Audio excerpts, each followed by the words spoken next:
من يهده الله فلا مضل له ومن يضلل فلا هادي له أشهد أن لا إله إلا الله وحده لا شريك له وأشهد أن محمدا عبده ورسوله اللهم صل وسلم على محمد وعلى آله وأصحابه ومن تبعهم بإحسان إلى يوم الدين وبعد. Dengan kemudahan dan pertolongan Allah SWT kita diberi kenikmatan yang sangat besar dan pokok, sangat besar dan pokok. Itu kenikmatan kita mempelajari tentang nama dan sifat Allah Subhanahu wa Ta'ala dengan jalan yang dituntunkan oleh Allah Subhanahu wa Ta'ala. Jadi Allah Subhanahu wa Ta'ala menuntunkan kepada hambanya untuk mengenal dirinya, mengenal sifat-sifatnya, yaitu hanya dengan jalur ikhbari, yaitu dengan jalur ikhbari, yaitu hanya dengan jalur berita tentang nama dan sifat Allah SWT, tentang perbuatan Allah Subhanahu wa Ta'ala. Karena perkara ini adalah perkara yang gaib. Jadi Allah beritakan di dalam Al-Quran, kemudian juga diberitakan Rasulullah dalam hadis yang sahih. Jadi hanya menggunakan jalur itu saja, sehingga kita tatkala mengenal Allah SWT dengan jalur yang Allah tentukan, maka di sini tidak butuh, ya, enggak apa-apa, sehingga tidak butuh kepada jalur-jalur lain seperti misalnya ilmu kalam, ya, atau perasaan, atau dengan praduga, tidak, tapi dengan wahyu dari Allah Subhanahu wa Ta'ala. Kemudian di dalam menentukan nama dan sifat Allah SWT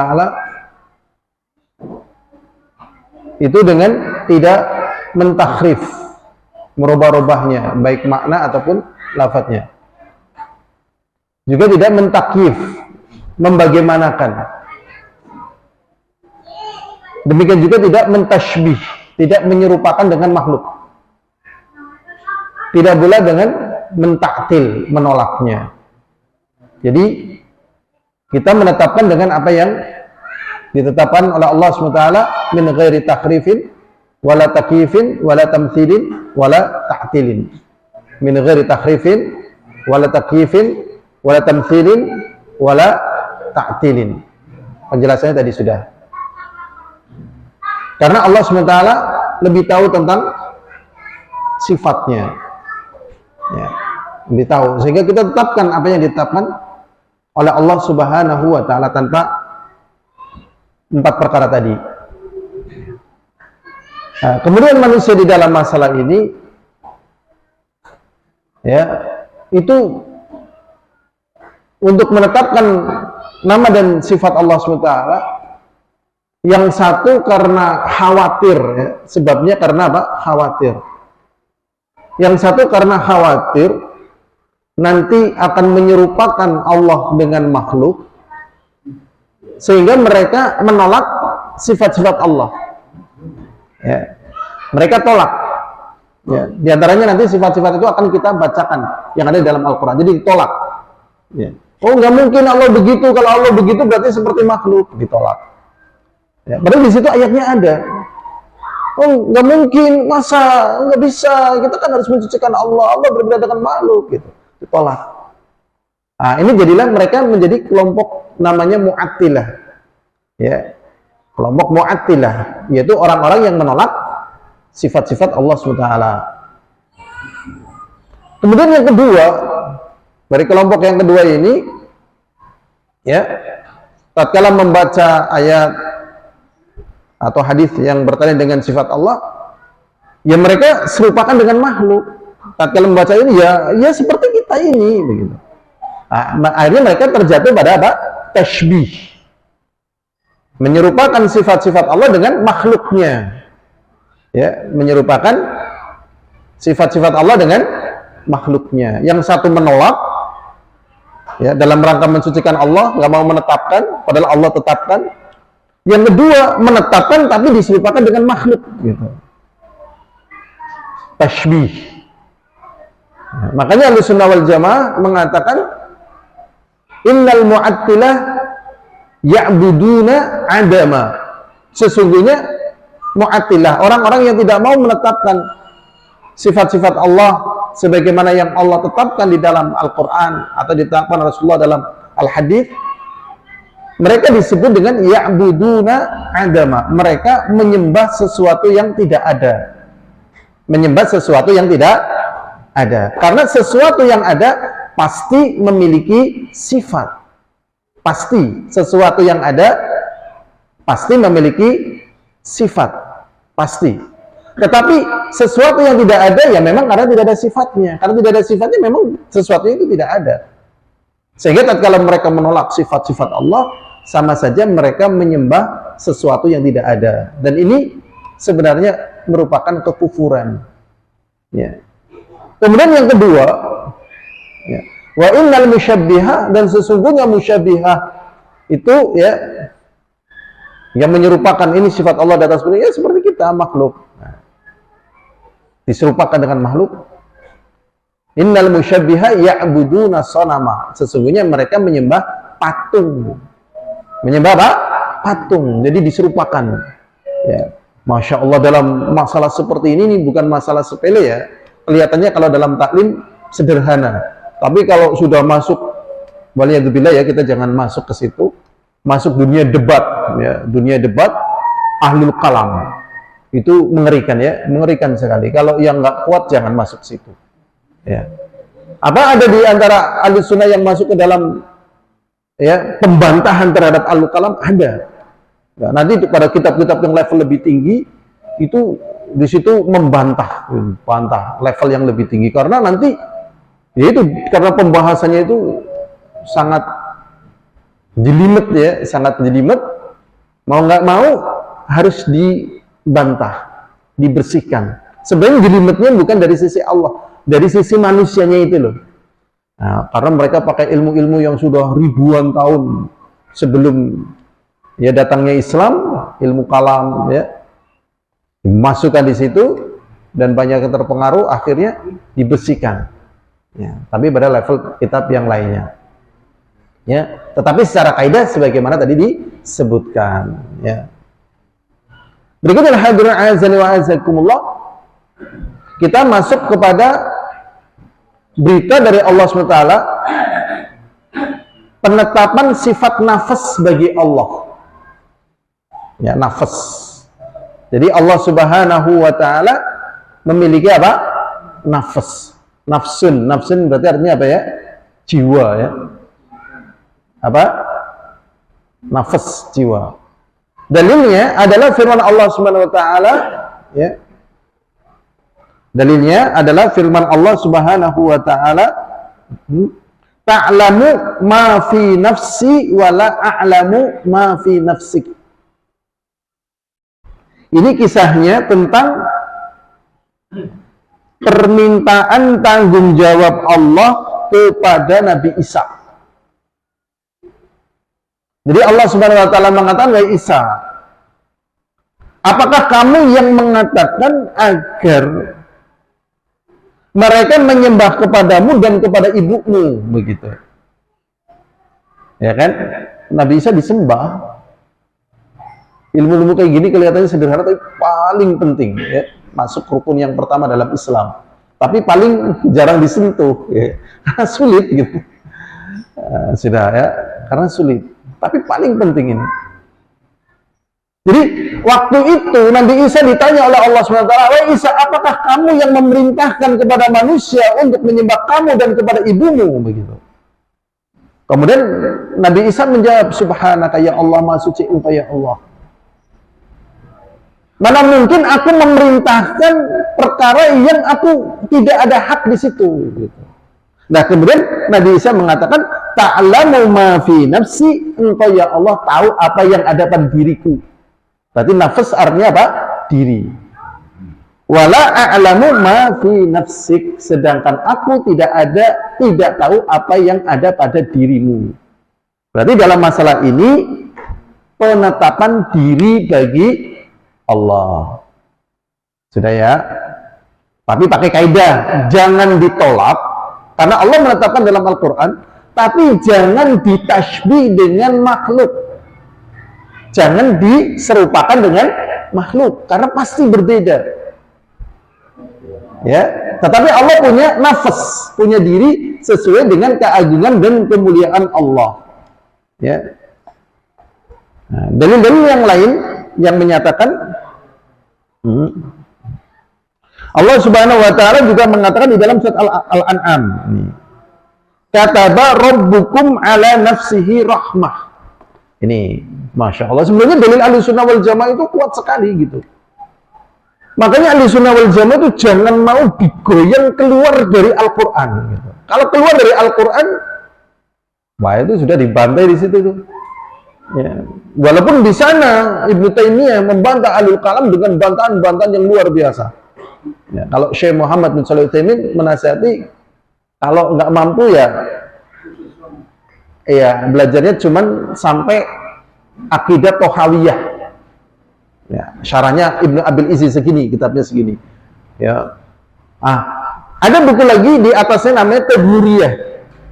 Nah, ini udah membantah Ahlul Kalam semuanya. Di situ bantai di situ Ahlul Kalam. Ahlul Kalam yang ada di dunia dengan kaidah-kaidahnya. Ya, padahal Ahlussunnah wal Jamaah tidak ya membuka pintu debat. Tetapi kadang didebat juga karena bukan di masa sekarang, di masa dulu pasti orang membawa sesuatu di debat. Makanya dalam Al-Quran, wajadilhum billati hiya ahsan. Ya, patahkanlah hujah mereka dengan cara yang lebih baik. Sudah ya? Berarti di dalam Al-Quran ditetapkan sifat nafas, sifat diri bagi Allah. Dalilnya lagi tadi, kataba rabbukum ala nafsihi rahmah. Rabb kalian, pencipta kalian, Tuhan kalian, sesembahan kalian yang memberikan rezeki kepada kalian, itu mewajibkan terhadap dirinya kasih sayang. Yang mewajibkan kasih sayang terhadap diri Allah siapa? Allah sendiri. Ya, makanya kalau kita amati yang paling sayang kepada kita itu siapa? Allah. Mesti lagi klimak terus ana bae rezeki sehingga adem-adem gitu loh. Tapi syaratnya aja putus asa. Makanya putus asa itu bukan karena dia itu tidak banyak nikmat, ya karena mereka tidak kenal Tuhannya gitu. Tidak kenal Allah Subhanahu wa Ta'ala. Tuhan itu bahasa Arabnya Robnya. Kayak orang dari loteng bunuh diri gitu kan. Loteng bayangkan kan mewah ya kan. Kalau bunuh diri dari pohon kelapa yang udah mau mati lah, prihatin ya kan. Gawak kudi, ini dari loteng loh. Ya kan, gawak kudi, kerambile sarap mati, marangan akeh tekeke, marangan ya kan. Nah, itu dari loteng loh. Berarti, Masya Allah, gagal ya, di dalam memahami sifat Tuhannya, sifat Allah SWT. Tuhannya yaitu Allah. Gitu ya, memahami sifat Tuhannya.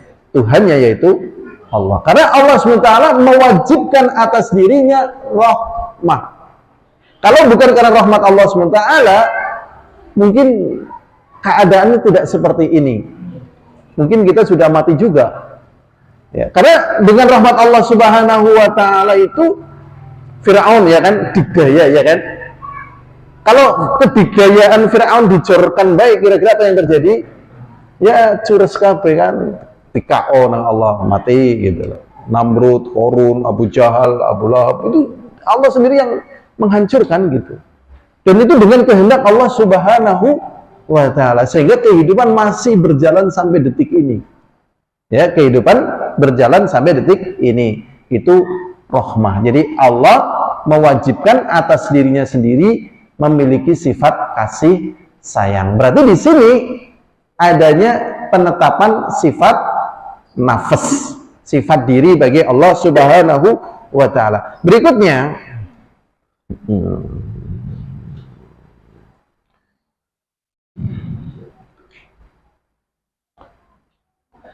di dalam ayat yang lain, ya, ini sudah ya selesai sifat nafas.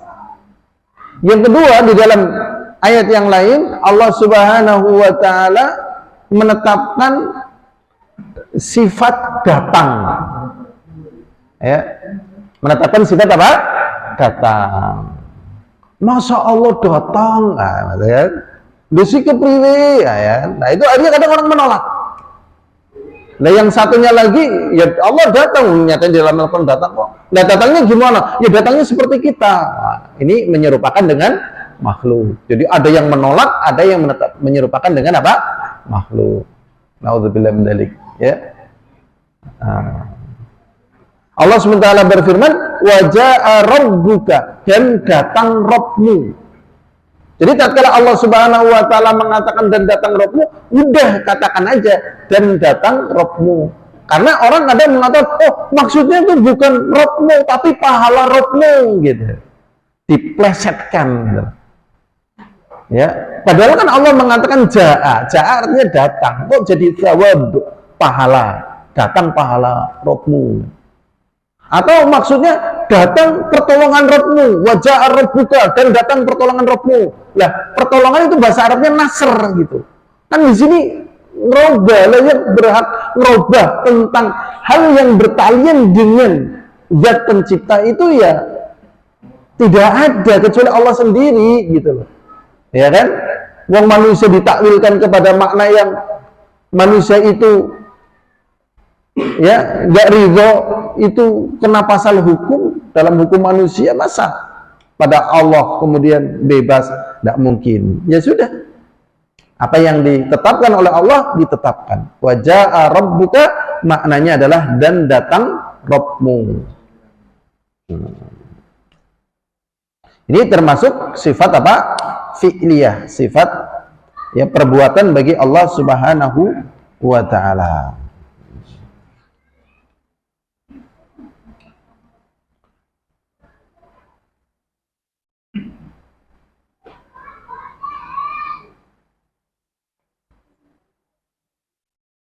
Jadi di sini ya kita baca aja lah biar gampang. Hadza min sifatil af'al. Ini termasuk dari sifat perbuatan Allah. Wa hadhil ayat, dan ayat ini fi siyaqi dzikri ahwal yaumal qiyamah. Jadi ayat ini ya dalam konteks atau dalam teks dzikri ahwal yaumal qiyamah.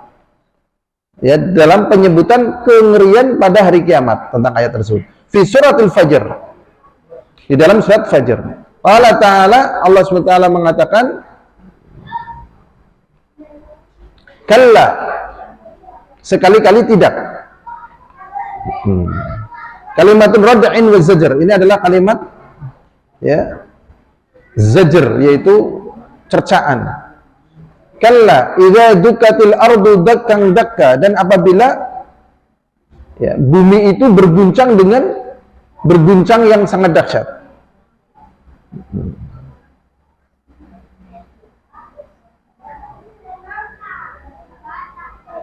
Kemudian juga di dalam firman Allah yang lainnya, wa yas'alunaka 'anil jibal, dan mereka bertanya kepada engkau tentang gunung.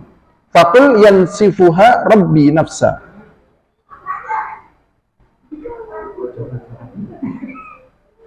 Kemudian ya, wa jaa rabbuka, wa jaa rabbuka, dan datang Rabbmu hakikian. Jadi datang Rabbmu secara hakiki. Jadi Allah nanti pada ahwal yaumil qiyamah, pada pemberian hari kiamat secara hakiki Allah akan datang. Di faslil qada, untuk memutuskan perkara baina ibadihi, di antara hambanya subhanahu wa ta'ala. Jadi nanti pada hari kiamat akan ada pengadilan, dan Allah subhanahu wa ta'ala sendiri yang akan datang untuk mengadili setiap makhluknya, ya, setiap makhluknya. Nah, makanya ini tidak bisa ditashbihkan dengan makhluk, ya, dan tidak boleh ditolak, ya, karena ya ini satu perkara yang sangat, ya, mengerikan, ya, dan akal kita kayaknya tidak mampu mencerna. Coba bayangkan, ya, umat dari sejak Nabi Adam nanti sampai hari kiamat kumpul di mahsyar, dan peristiwa itu adalah peristiwa yang sangat mengerikan karena nggak tahu kapan mereka diadili, ya, kapan mereka diadili, sehingga mereka lari kepada Adam. Wahai Adam, kamu adalah bapak kami, gitu, ya, berdoalah kepada Allah, ya, untuk memberikan perlindungan kepada kita. Adam tidak mampu menolak, tidak mampu menolong, nafsi, gitu.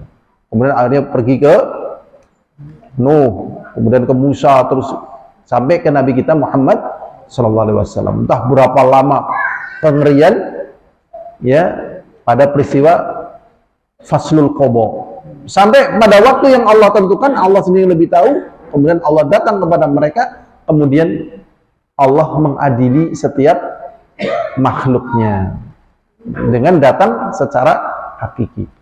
Ini berarti pada poin berikutnya, yaitu menetapkan sifat maji bagi Allah subhanahu wa ta'ala, sifat datang, sesuai dengan keagungan dan kemuliaan Allah subhanahu wa ta'ala, sebagaimana di dalam Al-Quran.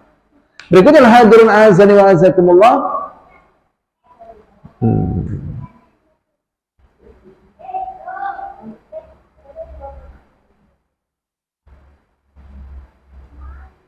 di dalam ayat yang lain, hal yanzuruna illa ayatiyahumullah.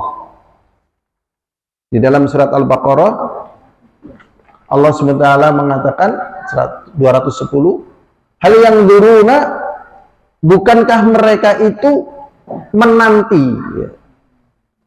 Itu maksudnya orang-orang kafir. Jadi bukankah mereka itu menanti, orang-orang kafir itu menanti. Jadi nanti apa? Illa ayatiyahumullah, kecuali kedatangan Allah kepada mereka. Jadi orang-orang kafir ini menanti peristiwa ini sangat mengerikan. Ya, entah berapa ribu tahun, ya, kita nggak tahu. Ini dinanti oleh orang kafir karena mereka ngeri, ya, untuk memutuskan mereka. Fi dhulalin minal ghamam, pada, ya, kegelapan dari awan.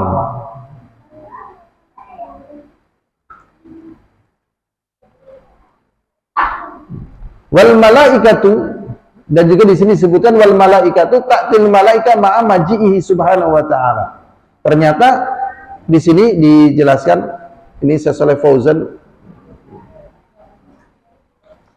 ya, beliau mengatakan wal malaikatu, dan malaikat ta'til malaika, datang malaikat ma'a maji'ihi, bersamaan dengan kedatangan Allah subhanahu wa ta'ala. Jadi malaikat juga datang, ya, bersama dengan datangnya Allah subhanahu wa ta'ala. Kemudian Allah SWT mengatakan wa qudiyal amr, kemudian perkara diputuskan, wa ilallahi turja'ul umur, dan akhirnya perkara tersebut, ya, dikembalikan kepada Allah subhanahu wa ta'ala. Jadi ternyata pada peristiwa faslul qada, datangnya Allah subhanahu wa ta'ala untuk memutuskan perkara di antara mereka, disertai pula dengan para malaikat. Disebutkan malaikat di sini, ya, wa qudiyal amr, kemudian perkara diputuskan, kemudian kembalilah perkara itu, kembalinya kepada Allah subhanahu wa ta'ala. Memang penutup daripada sengketa yang ada di dunia ini ya pada peristiwa ini nanti. Karena kalau di dunia ini adakah orang salah ngaku salah? Kalau menurut saya nggak ada. Ya, tidak ada orang salah ngaku salah. Ataupun orang yang kufur dikatakan kufur juga tidak mau. Jadi tetap harus benar, harus dilindungi gitu. Ya. Nah, nanti sengketanya ini yang memutuskan adalah Allah Subhanahu wa taala. Ya. Dan adapun orang beriman ya udah memang ya silakan ya. Seperti firman Allah taala memerintahkan kepada nabinya, qul ta'alau ya ila kalimatin sawa'in bainana wa bainakum alla ta'budu illa iya. Katakanlah kepada mereka ahlul kitab, marilah kemari kepada satu kata yang sama. Alla ta'budu, supaya kalian jangan beribadah kecuali hanya kepada Allah. Fa in tawalau, dan mereka berpaling ya, maka tatkala mereka ya berpaling ya, fasyhadu bi anna awalul muslimin, maka persaksikanlah aku adalah pertama kali orang yang tunduk. Jadi memang begitu ya di dunia ya biasa. Nah nanti pengadilan terakhirnya di hari kiamat, ahwal yaumal kiamat.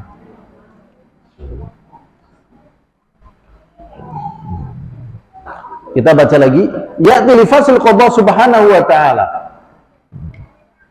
Jadi Allah SWT datang bersama malaikat untuk memutuskan perkara di sini.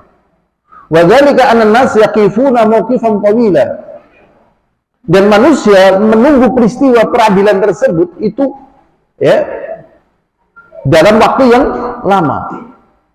Qadru khamsina alfasanah. Seukuran 50.000 tahun. Ya. Berapa ya? 50.000 tahun. Kita nunggu 50 tahun lama. Kalau kita misalnya diberi umur misalnya ya, 110 tahun. Kira-kira hidup di dunia ini bosen enggak kita itu? Bosen. Karena tetangga saya umurnya 135 tahun. Ya, itu saya masih kecil waktu itu, saya lihat dia nenek-nenek. Saya sudah tua, dia juga masih nenek-nenek. Karena dia nggak mati-mati, teriak-teriak, dan ini orang mati-mati dan seterusnya gitu. Betul-betul ya, wallahualam sih rahasianya saya nggak tahu ya. Tapi yang sering kita dengar sebagai anak-anak ya, itu suka makan empedu katanya. Jadi kalau ada empedu di ontal gitu. Antum pengen umurnya panjang makan empedu. Ya panjang amalannya ya. Tapi Rasulullah SAW mengatakan la yazidu mu'min umrahu illa khair. Tidaklah seorang mukmin bertambah umurnya kecuali kebaikan. Tetapi Rasulullah SAW umurnya tidak panjang supaya tidak pikun gitu. Ya mintalah kemudahan dari Allah ya. Sebenarnya ada hal yang kadang perlu kita ingatkan buat diri kita masing-masing ya. Hidup di dunia ini perlu prima nggak? Fisik kita, kesehatan kita perlu prima nggak? Ya, fit ya. Yang paling fit itu biasanya untuk perkara apa ya? Ngerembawon, panen, atau nasek, atau apa kira-kira ya? Atau kerja, apa lemburan, atau gimana nih? Kenapa? Pulang gasik. Ternyata kalau kita teliti, ya, kondisi yang paling prima, yang paling kita bukan adalah tatkala sakratul maut. Ya. Justru ini tatkala mau sakratul maut kita kondisinya harus prima. Ya karena ya bagaimana ya nggak mengerikan sakratul maut ya kan harus kesiapan mental kita, jiwa kita gitu. Karena kita itu mau ya coba ya kalau kita mau haji misalnya ya itu ya kan persiapannya lama nggak? Atau misalnya kita mau mendaki bulan gitu ya, persiapannya lama nggak? Lama. Ini nanti bukan bulan lagi terus gitu loh. Nah ini dikubur entah berapa ribu tahun kita nggak tahu ya. Firaun itu udah berapa ribu tahun. Nah nanti setelah berapa ribu tahun kita nggak tahu, nanti kan ada yang namanya Yaumul Ba'thi, hari kebangkitan ya kan. Seperti kecambah, pating peletek. Makanya yang paling lama hancur itu kan tulang ekor itu. Itu nanti itu terus gitu. Jadi kayak kecambah gitu. Nah nanti lanjut itu nanti di mahsyar ini selama 50.000 tahun dan mata-mata pada dingkluk semua ini, ngeri itu. Ya, di sini dikatakan syakhisatu absorim, matanya tertunduk ini. Nah, ini orang beriman loh, tertunduk, para nabi aja tertunduk, bayangkan. Nah, bagaimana orang kafir? Makanya ya Allah, memang orang kafir di dunia ini mau ngomong apa aja ya bisa gitu ya. Nantang Allah, ya Allah, jikalau memang kamu benar, ada sekarang saya tantang kamu, misalnya kan. Kalau besok 1 bulan saya nggak mati, berarti kamu kalah gitu. Ya Allah, ini namanya kena makarnya Allah gitu loh. Ngeri nih orang-orang kayak gini nih. Ya Allah, naudzubillah min dzalik. Dia tidak paham tentang, yaitu ilmu yang sedang kita pelajari. Sudah, kita lanjut lagi. Ya. Tadlumunhum syams. Kemudian di samping mata mereka tertunduk, matahari juga didekatkan. Sehingga kan ada yang peluknya sampai memenuhi badan, ya kan? Peluk itu keringat. Nah, didekatkan, bayangkan.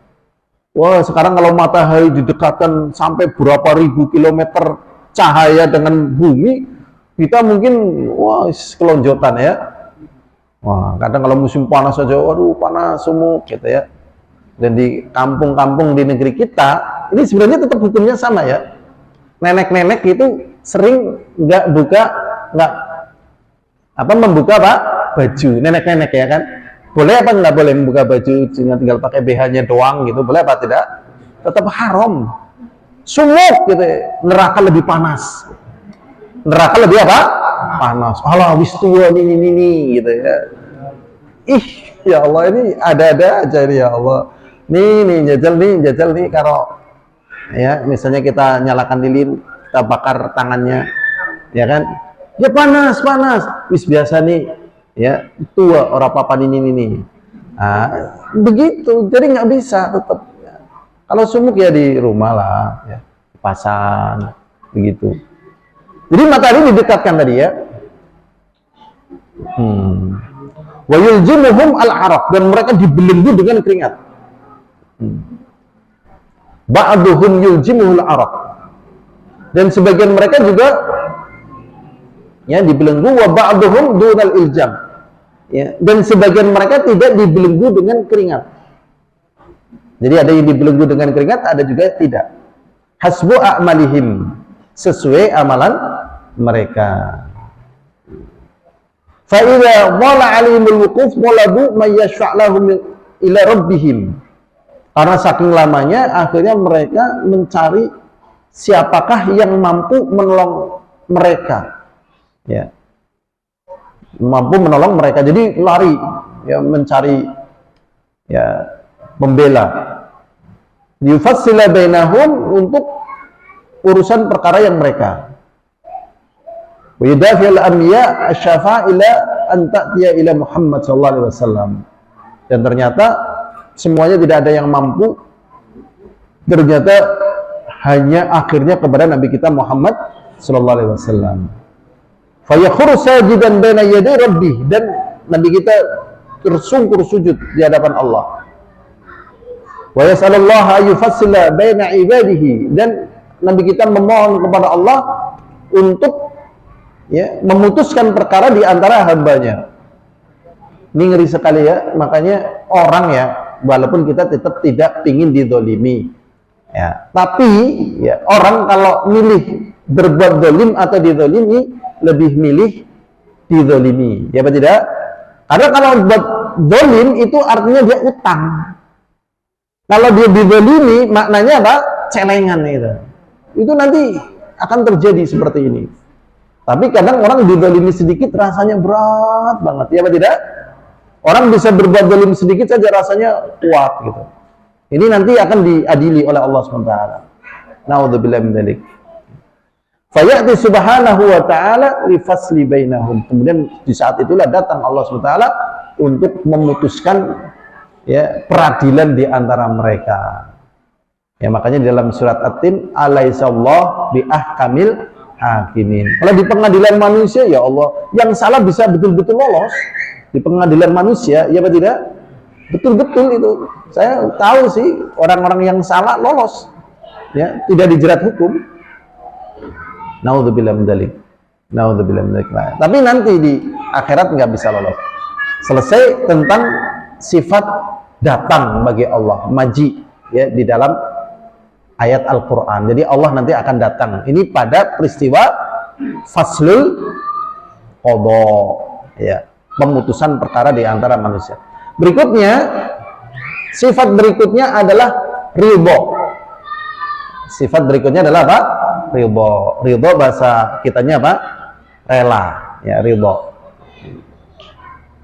Allah SWT berfirman, radhiyallahu anhum wa radu'an. Dan Allah Subhanahu wa taala ridho kepada mereka. Dan mereka ridho kepada Allah Subhanahu wa taala. Jadi Allah Subhanahu wa taala memberikan sifat ridho, dan sesungguhnya Allah Subhanahu wa taala ridho kepada hambanya yang beriman. Jadi ridho ini hanya diberikan kepada orang-orang yang beriman. Kalau nggak beriman, Allah nggak ridho. Ridho ini termasuk sifat fi'liyah, sifat perbuatan bagi Allah SWT. Jadi ridho ini sifat apa? Fi'liyah. Jadi sifat bagi Allah itu kan ada dua, sifat dzatiyah dan sifat apa? Fi'liyah. Sifat dzatiyah itu adalah sifat yang la yazal wa la yazal muttasifan bidzalika sifat, yang terus menerus Allah Subhanahu wa taala disifati dengan sifat itu. Misalnya Al-Hayyu, Al-Qayyum, Allahul ladzi la ilaha illa huwal hayyu. Zat yang maha hidup, yang hidupnya Allah tidak terpengaruhi oleh hidup yang lain, yang hidupnya Allah menjadi sebab hidupnya yang lain. Al-Hayyu, terus menerus. Namanya sifat apa tadi? Dzatiyah. Ada juga sifat fi'liyah, yaitu sifat, ya, sya'a wa mata sya'a. Kapan Allah SWT berkehendak, ya, sesuai dengan kehendak Allah. Jadi bisa jadi, ya, Allah ridho pada satu orang, dalam keadaan yang lain Allah benci, ya, Allah apa? Benci. Karena apa? Karena orang itu melakukan apa yang dibenci oleh Allah. Begitu. Ini sifat apa? Fi'liyah. Sifat tentang ridha Allah SWT ada dalam surat Maidah ayat 119, radhiyallahu anhum wa radu'an. Surat At-Taubah ayat 100. Surat Mujadalah ayat 22. Kemudian Al-Bayyinah ayat 8.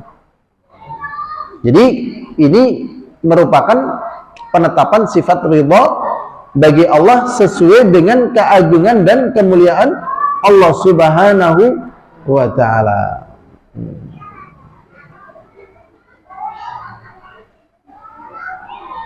Ini menetapkan bahwasanya Allah ridha kepada makhluknya.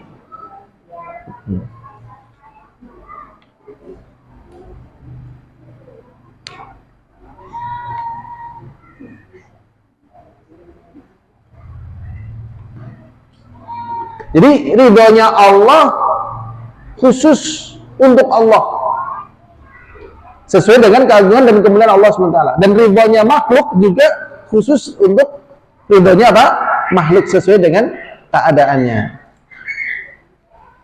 Jadi kalau Allah Subhanahu wa taala ridho, itu menjadi kebaikan bagi hamba tersebut.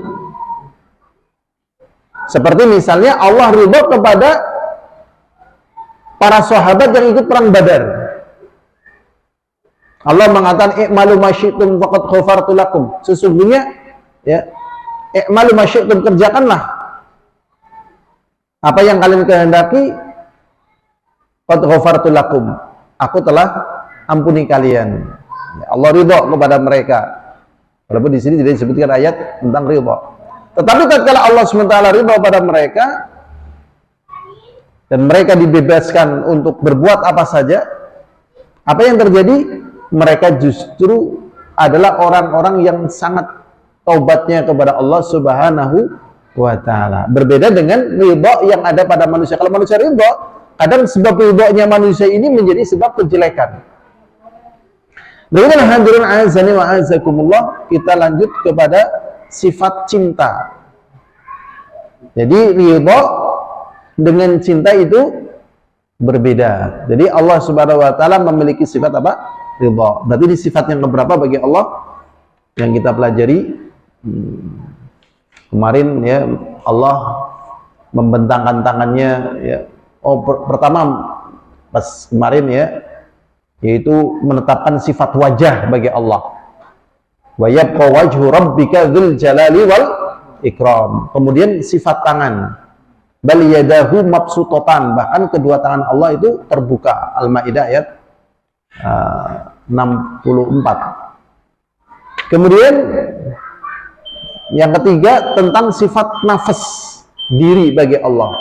3. Kemudian yang keempat sifat datang, maji, waja'a rabbuka wal malaku soffan soffa.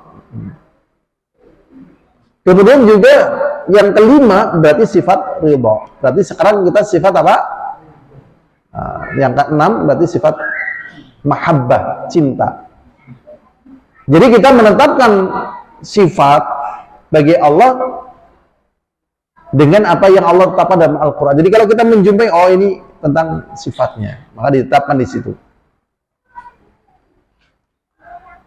Allah SWT mengatakan di dalam surat Al-Maidah ayat 54, yuhibbuhum wa yuhibbunah. Mereka mencintai Allah dan Allah mencintai mereka. Di sini ditetapkan sifat cinta bagi Allah SWT kepada hambanya, yaqtadi a'mal ya'malunaha. Jadi Allah SWT mencintai kepada hamba memberikan konsekuensi adanya amalan yang dikerjakan oleh hamba tersebut. Jadi Allah di dalam mencintai hambanya tidak serta merta. Jadi misal ya, hidup manusia, coba antum perhatikan, hidup manusia kan macam-macam banget ya. Orang-orang yang beriman kadang merasa susah dengan ibadah yang dia kerjakan, susah. Yang lainnya masih ngorok, ya kan? Itu badannya juga capek. Tapi sudah bangun, sudah adzan subuh, kita menyat atau ikut teman-teman yang ngorok begitu? Menyat. Tatkala menyat susah nggak sebenarnya yang kita rasakan? Kalau pas lagi capek gitu misalnya, baru malamnya begadang nunggu istrinya lahiran misalnya dari jam maghrib, lahiran jam 3 ya, baru mau tidur udah adzan subuh. Coba Masya Allah, lagi capek-capeknya kita lanjut ngorok atau salat subuh? Nah, yang lainnya kalau udah bablas kan itu udah lahiran, udah ada yang ngurus gitu kan, bangun sampai jam 9, seger kan badannya loh.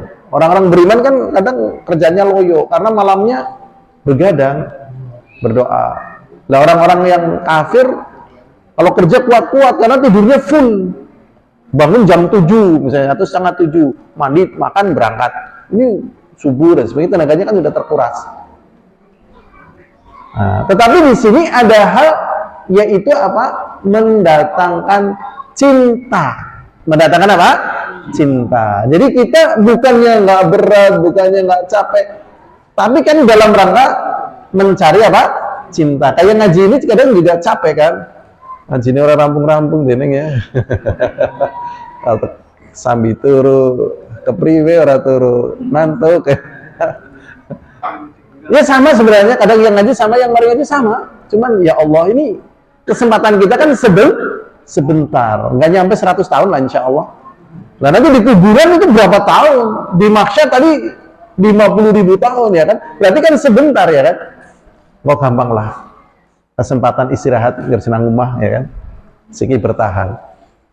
Ah, ini ternyata bertalian dengan amalan. Sebagaimana firman Allah Ta'ala, ya ayyuhalladzina amanu, wahai orang-orang yang beriman, mayyartadda minkum, siapakah di antara kalian yang murtad? Murtad itu kembali ke belakang. Ya, kembali ke belakang.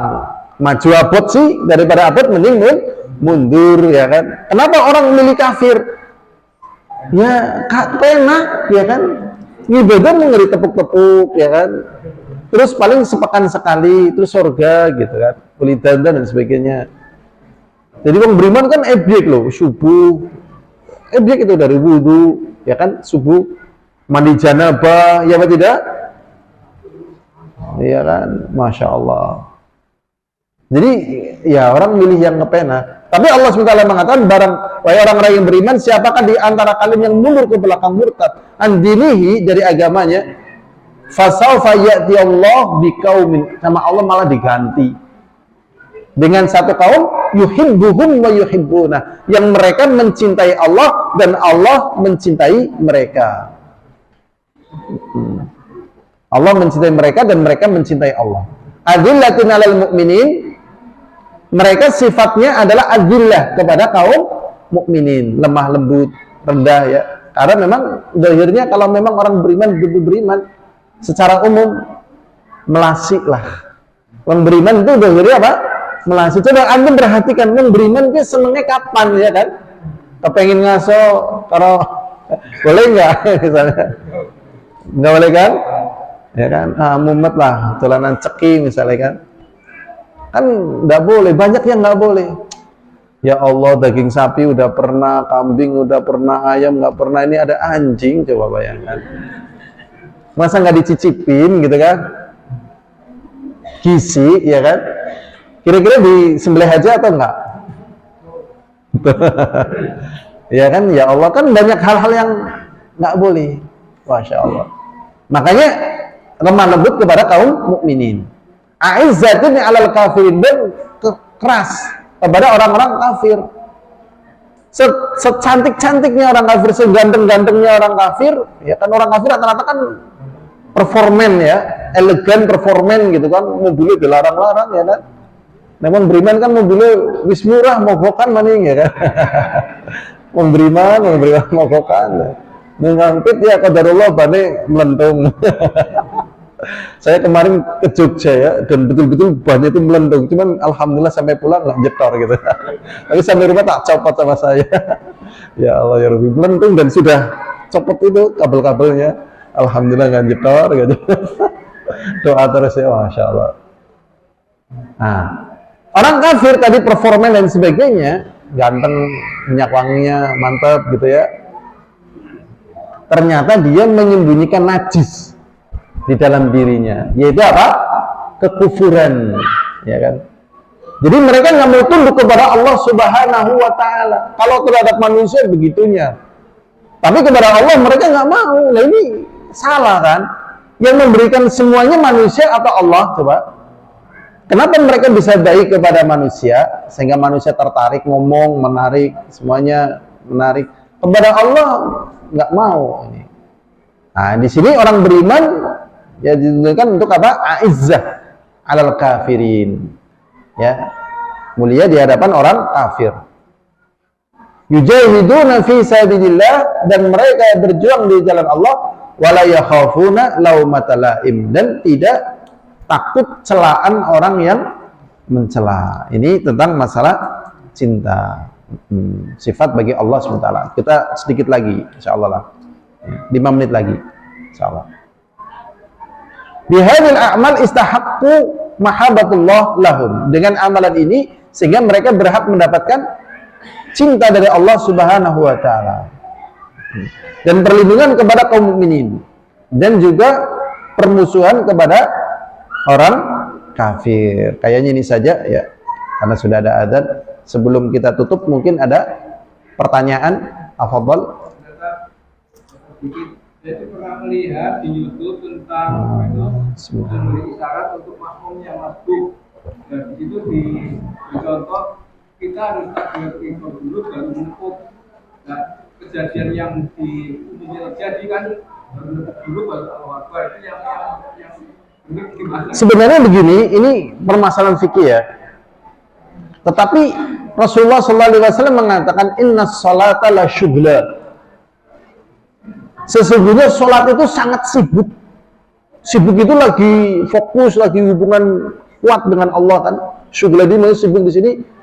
Kalau dalam kaidah itu kan sesuatu yang sibuk tidak boleh disibukkan gitu. Misalnya tanah wakaf kok dijual, kan dia sedang sibuk gitu. Kan nggak boleh gitu kan. Kalau tangkilil wakaf beda lagi, tapi dijual untuk keperluan lain nggak boleh, karena itu sudah sibuk. Nah, ibadah itu lagi sibuk nih. Sehingga aslinya nepuk kayak gitu tuh nggak boleh. Cuman ini sudah populer sebagai mazhab populer yang ada di negeri kita ini gitu. Dan saya juga pernah baca kalau nggak salah di buku koleksi hadis-hadis hukum Sayyid Sabiq zaman dulu waktu saya masih SMA. Jadi bapak saya dulu sukanya membaca bukunya Sayyid Sabiq, koleksi hadis-hadis hukum. Mungkin Pak Nur kadang ya, dulu sebelum kenal ada dakwah salaf itu yang mandan menonjol itu diantaranya punya Profesor Dr. T.M. Hasbi As-Siddiqi. Itu ahli hadis dia, orang Indonesia, Lok Sumawe gitu ya. Nah, di situ dijelaskan tentang masalah itu. Tetapi asalnya coba lagi sholat tuh, mau kayak gitu kan. Jadi kalau memang kita mau makmum aja nggak apa-apa. Walaupun kalau kita lakukan sih boleh ya, nggak sampai haram gitu kan. Tapi kan ganggu, gitu kan. Boleh, nggak sampai haram. Sudah. Kemudian berikutnya, ya, pertanyaannya tadi, apakah kita nepuk dulu baru takbiratul ihram? Atau takbiratul ihram dulu baru nepuk? Ya memang kalau harus nepuk, ya nepuk dulu. Baru takbiratul ihram. Allahu Akbar. Dalilnya sama, inna sholata la syughla. Sesungguhnya sholat itu sangat sibuk. Jadi jangan sampai misalnya udah Allahu Akbar, kan udah sibuk nih. Namanya takbir pengharaman perkara yang halal di luar sholat. Jadi namanya takbiratul apa? Ihram. Jadi takbir pengharaman. Makan minum di luar sholat boleh atau tidak boleh? Boleh ya kan? Tapi setelah takbiratul ihram boleh atau tidak boleh? Tidak boleh. Namanya takbiratul ihram. Takbiratul ihram dulu, ya sudah. Nepuk dulu baru takbiratul ihram tekniknya. Jadi jangan sampai keliru. Ada hal yang penting di dalam masalah ini. Bagi makmum masbuk itu jangan sampai misalnya imamnya lagi ruku, ya. Kemudian dia langsung ikut ruku. Ini sholatnya nggak sah.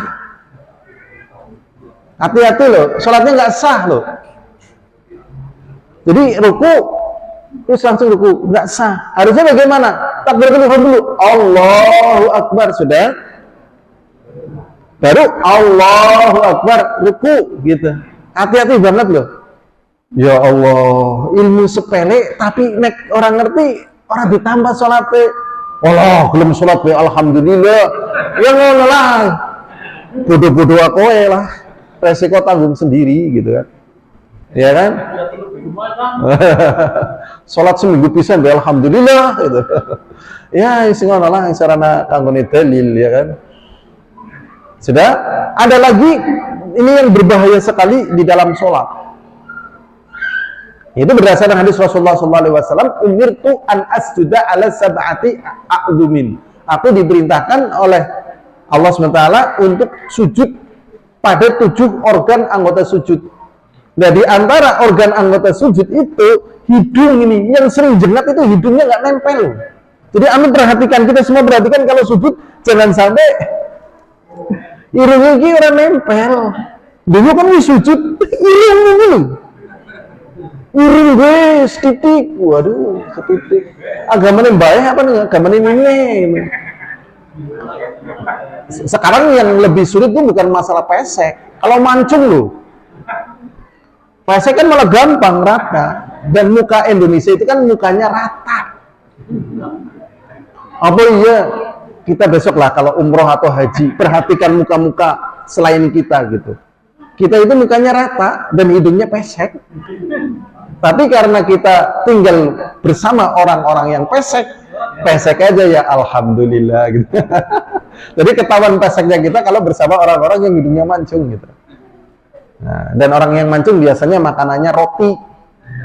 Saya bilang sama orang Indonesia, kalau kamu pengen mancung tuh makan roti itu hidungnya mancung gitu. Kita makan roti hidungnya mancung apa enggak? Enggak lah.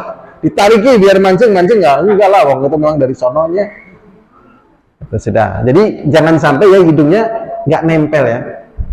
Terus kalau wudhu itu yang sering berbahaya itu istinsyak gitu. Istinsyak itu kadang lupa. Jadi jangan lupa istinsyak. Kumur langsung masuk ke hidung, tarik, keluarkan. Karena ini rongga ini termasuk dalam kategori hidung gitu.